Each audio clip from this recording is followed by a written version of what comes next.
Welcome back. So in this video I'm going to show you that how you can use the digital color meter in your MacBook. So let's start. So first of all, what we have to do, we have to open the launchpad. For opening the launchpad, as you can see, the launchpad is here in the dock section, so we have to click on this, and after clicking on this, as you can see here, you will be able to see the other section. So we need to click on the other section, and after clicking on the other section, here we have to find the digital color meter. So as you can see, has an option for the digital color meter. So we have to click on the digital color meter. So as you can see, basically what is the function of this digital color meter? It will show you the value of these RGB colors. R means red and G means green and B means blue. So this is the basically these are known as primary colors. So if you want to check out these formula that how much R is used, how much G is used and how much B is used, so you will be able to see all the values of this.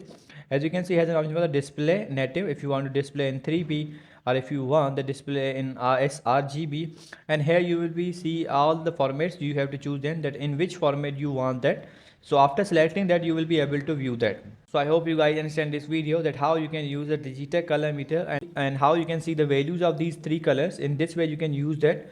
If you want to increase the aperture size or decrease it, you can also do that. So I hope you guys understand this video, that how you can do this. So see you guys in the next video.